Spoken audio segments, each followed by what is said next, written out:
प्यारी संतो, प्यार से कहना धन निरंकार जी। संतो जी जो अपनी जीवन की नैया का खेवनहार परम पिता परमात्मा को सौंप देते हैं, उनकी नैया सही सलामत भव सागर पार लग जाती है। संतो जी परमात्मा जो करते हैं अच्छा करते हैं, अपने बच्चों की भलाई के लिए करते हैं। संतो जी एक पुराने से मकान में एक वैद्य जी और उनकी पत्नी रहती थीं।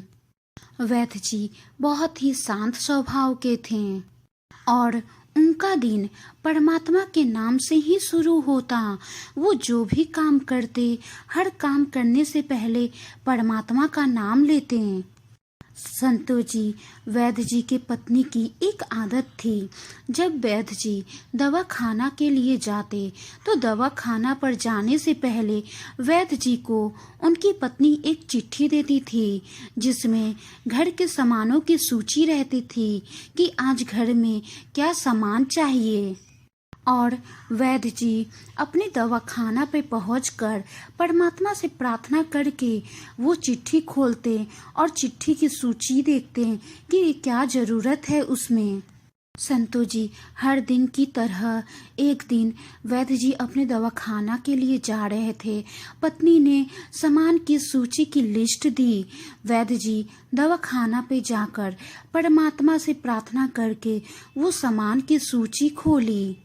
संतो जी जब सामान का लिस्ट वैद्य जी ने खोला तो वैद्य जी बहुत ही आश्चर्यचकित हो गए, क्योंकि सामान की सूची के साथ साथ उसमें लिखा हुआ था, अगले महीने की 20 तारीख को हमारी बेटी की शादी है और बेटी को देने के लिए अब तक हमने कुछ खरीदा नहीं है। घर में पैसे भी नहीं हैं कि हम कुछ खरीद सकें। हो सके तो बेटी की शादी का सामान भी कुछ खरीद लेना। संतो जी वैद्य जी ने सूची में जो जो सामान लिखे थे उन सामानों के सामने उसकी कीमत लिखी और शादी के सामान के सामने लिख दिया, जैसा परमात्मा चाहे, जैसी परमात्मा की इच्छा। संतो जी वैद्य जी रोगियों को तो देखकर दवा देते थे, लेकिन उन दवाओं का पैसा नहीं लेते थे। अगर कोई रोगी खुद से देना चाहे तो वैद्य जी उतना ही पैसा लेते थे जितनी उनको जरूरत होती थी, उससे ज्यादा वो नहीं लेते थे। और अगर कोई जबरदस्ती पैसा दे रहा था तो वो बोल देते थे, आज का कोटा पूरा हो गया। जीवन चलाने के लिए जितने पैसे चाहिए उतने हो चुके हैं। संतो जी एक दिन वैद्य जी के दवाखाना के आगे एक बड़ी सी कार आके रुकी। उस कार में से एक सूट बूट पहने हुए आदमी निकला और वैद्य जी के पास आया। वैद्य जी ने उस आदमी से कहा, अगर आप अपने लिए दवा लेने आए हैं तो आप यहाँ आके कुर्सी पे बैठ जाएं, मैं आपके हाथों की नस चेक करके आपको दवा दे दूंगा। और अगर आप किसी और के लिए दवा लेने आए हैं तो आप उसकी हालत बताएं, तभी मैं दवा दे पाऊंगा। संतो जी उस आदमी ने कहा, वैद्य जी शायद आपने मुझे पहचाना नहीं, मैं विदेश में रहता हूँ और 15 साल पहले भारत कुछ काम के लिए आया था और यहाँ से गुजर ही रहा था, तभी मेरी कार खराब हो गई। ड्राइवर ने कहा कार बनाने में कुछ वक्त लगेगा। बारिश का भी मौसम था और मैं कार के बाहर खड़ा था। आपने मुझे कार के बाहर खड़ा होते हुए देखा तो आपने इशारा किया कि आपके दवाखाने में आकर बैठ जाऊं और मैं आकर बैठ गया। आपके साथ एक छोटी सी बच्ची भी थी जो कह रही थी, पापा चलो घर चलते हैं, घर चलकर खाना खाते हैं। लेकिन आप बच्ची से कह रहे थे, धीरज रखो बेटा, कुछ देर में चलेंगे। मुझे ऐसा लगा कि आप मेरी वजह से अभी तक रुके हैं और खाना खाने नहीं गए। तभी मेरे दिमाग में एक बात आई, क्यों न कुछ दवा खरीद के पैसे दे दूं। बिना पैसे दिए हुए रुकना मुझे कुछ ठीक नहीं लग रहा था।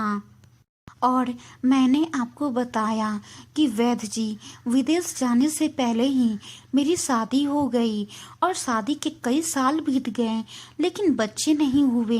ना जाने कितना इलाज करवाया, भारत में इलाज करवाया, विदेशों में इलाज करवाया, लेकिन फिर भी कोई फायदा नहीं हुआ। ना जाने कितनी दवाइयाँ खाई, लेकिन कोई फायदा नहीं हुआ।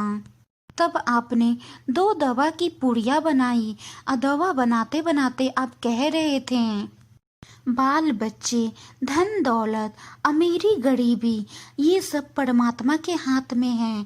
परमात्मा जैसा चाहेगा वैसा ही होगा। परमात्मा जब देना चाहेगा तभी वो पूरा होगा। हर चीज का एक समय होता है। परमात्मा पे विश्वास रखो, फिर देखो तुम्हारा भी परिवार पूरा हो जाएगा। कुछ भी हो जाए, परमात्मा पर से विश्वास कभी भी डगमगाना नहीं। और रही सांसारिक सुखों की बात, तो ये सब तो परमात्मा की देन है और वो अपने बच्चों का भला ही करता है। चिंता नहीं करो।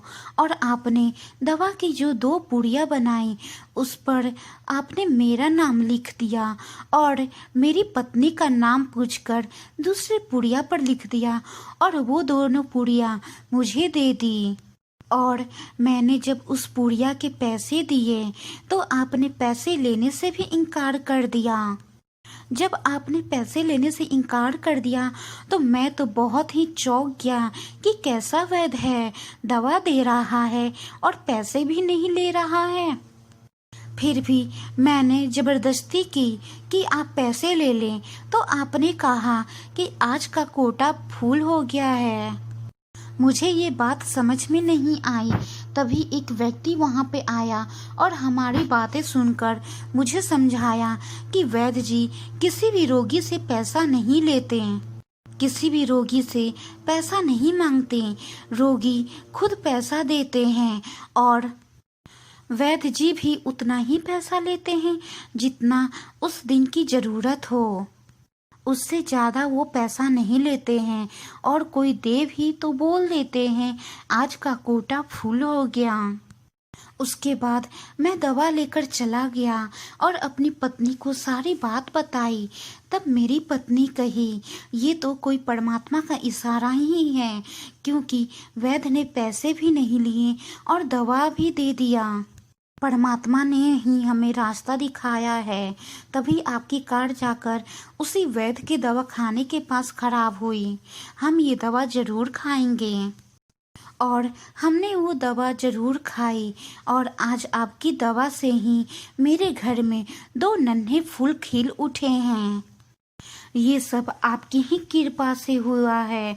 जब मेरे घर में 2 नन्हे फूल हुए तो मैं हर बार सोच रहा था कि आपसे आकर मिलूं, लेकिन मुझे समय ही नहीं मिल रहा था।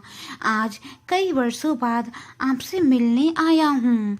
मेरा पूरा परिवार विदेश में रहता है, पर मेरी भांजी यहीं गांव में रहती है और उसी की शादी है, तो उसी की शादी में आया था, तो मैंने सोचा क्यों ना आपसे भी मिल लूं।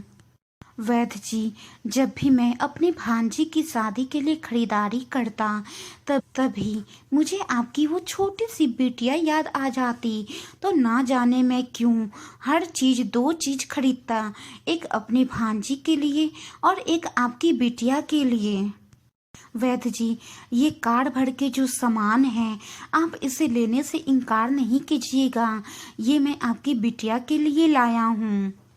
संतो जी, वैद्य जी उस आदमी की बातों को सुनकर बहुत ही आश्चर्यचकित हो गए और कहने लगे, सचमुच ये परमात्मा सब कुछ जानता है। संतो जी, उस आदमी को वैद्य जी की कुछ बात समझ में नहीं आई, तो वैद्य जी ने अपनी पत्नी द्वारा लिखी हुई सूची उस आदमी को दिया। उस आदमी ने देखा, उस सूची पे लिखा था, अगले महीने 20 तारीख को हमारी बिटिया की शादी है और शादी में देने के लिए कुछ भी हमने नहीं लिया, घर में एक सामान तक नहीं है, हो सके तो कुछ सामान का इंतजाम कर दे।